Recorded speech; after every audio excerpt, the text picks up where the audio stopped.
Ito hong 3 araw natin, kailangan may mangyari. Kulong na yan! Kulong na yan! Kulong na yan!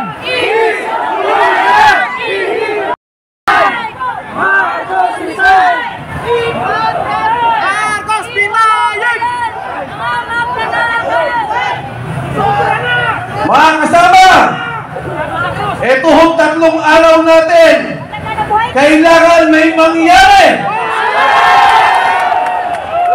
Itong ating pagkakaisa, kailangan marisolba ang problema ng ating bansa.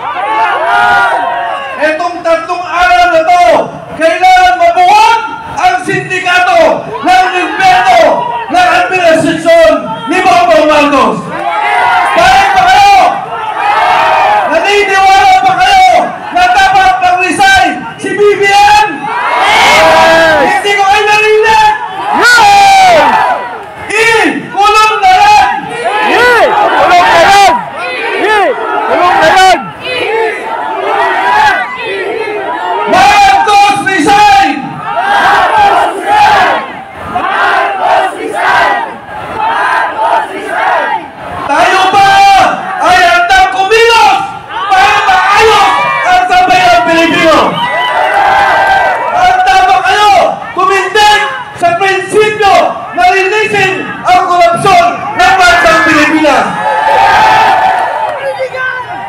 Sa gitna po ng ating pagkakaisa, tandaan po ninyo, kasaysayan po ito, na sa pagkakataon to, tumayo ang Pilipino, tumayo ang sambayanan para itigil ang korupsyon, itigil ang bulok na sistema at ayusin ang kinabukasan ng kabataan Pilipino. Maraming salamat po. Magandang gabi sa inyo lahat.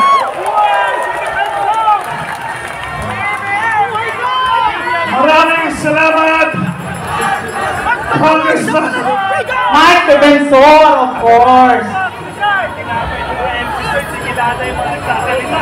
At since nasabi ni Congressman kung anong sinabi ni Congressman Sandy ko, eto, panoorin po natin ito. Para sa bawat Pilipino, alam ko na buo ang galit ninyo sa akin ngayon. Naunawaan ko rin kung bakit. Lalo na at malaki ang halaga ng kakayaan. Pero bago kayo humusga, hayaan ninyong ipaliwanag ko ang buong katotohanan. Deliver papunta sa bahay nila Pangulong Bongbong Marcos at Speaker Martin Romualdez. Mag-insert o magpasok ng 100 billion worth of projects sa Baikam. Sana po ay hindi nila ako mapatay bago ko mailabas din lahat.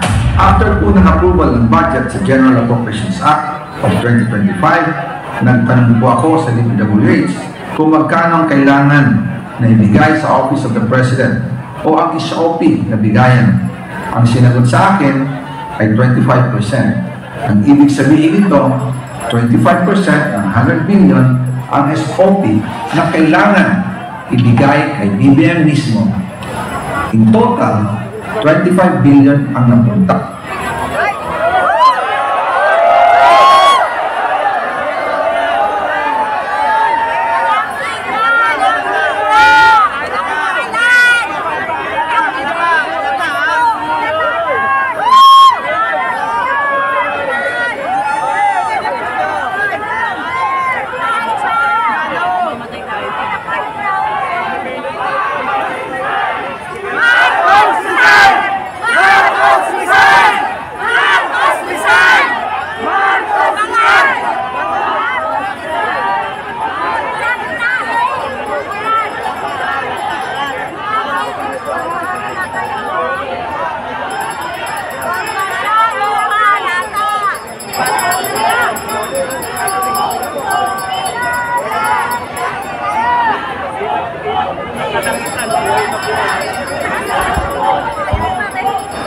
Kasama na si Girl! Oh, yan o! Bakit sila nakakantay? Wala ko.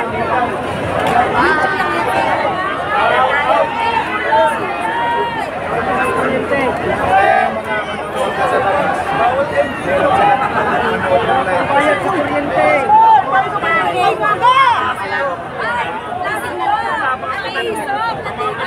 Ito yung mga pinalayas. Nagsama-sama na po. Lahat po ng mga Duterte narito na po sa EDSA ngayon. Nagsama-sama po sa first time lahat po ng mga pro-Duterte.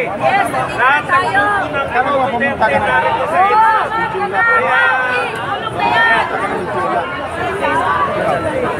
Nandito na si Placido. Nandito na yung mga kasama natin na tayo sa Supope. Sama-sama na tayo mga kababayan. Nandito na sila. Sama-sama na po. Yung grupo po na Kairin narito. Yung grupo na Maiso narito. Yung mga KOJC narito. Yung mga lahat na UPI narito. Apakan niyo ito, White.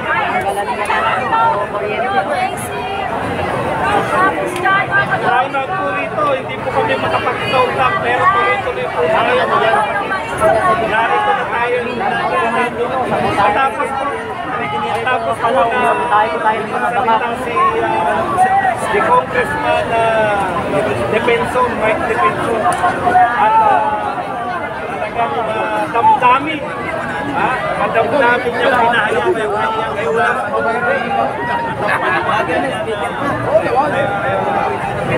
Placido, napag-uusapan namin kahapon kaya kasi pato.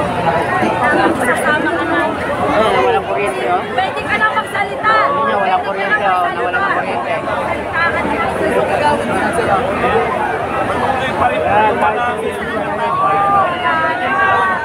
Marami na po ang tao dito.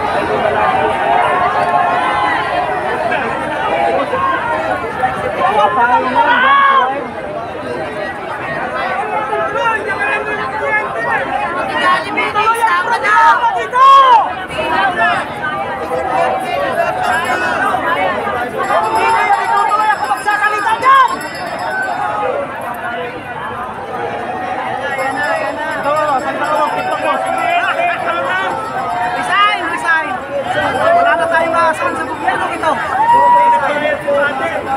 Kailangan tayong magkaisa. Palayasin! Palayasin! Magkakahaman sa salapi! Ano masabi mo po sa mga taong susuporta pang ka-BBM kahit alam natin? Wala nang amon nyo!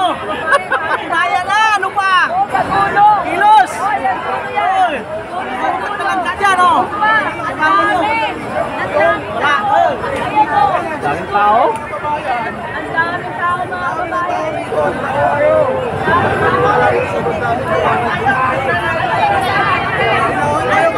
So, daming tao mga kababayan, no? At nagagalit na sila, no? Galit na galit. Kahapon, alam ko maraming tao, pero ang pinunta nila dito, yung mga sikat na mga mga awit. Pero ngayon, talagang buong-buo na yung kanilang puso para lumaban. Nakikita niyo po yung mga Duterte supporter. Wala po silang uniforme. Ayan. Sa EDSA, walang mga... Dinungog kahapon dito dahil maraming sikat na banda. Pero ngayon talagang ito na. Ito na. 4,000 dito. Ay, 4,000 na. Ayan na.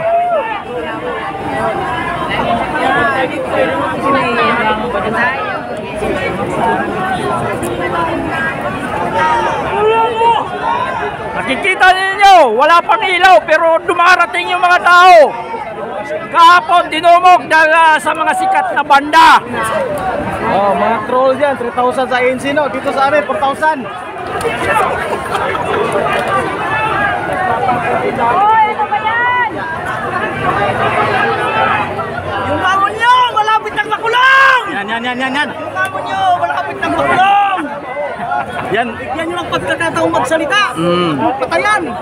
Oh, tingnan nyo. Oh, pakita mo. Pinatayan na. Ayun, pagmastan ninyo, kahit wala kaming ilog, daming pumupunta. Ayan, walang banda-banda, pero daming tao. Sikat na Harap palayasin. Kulang daw.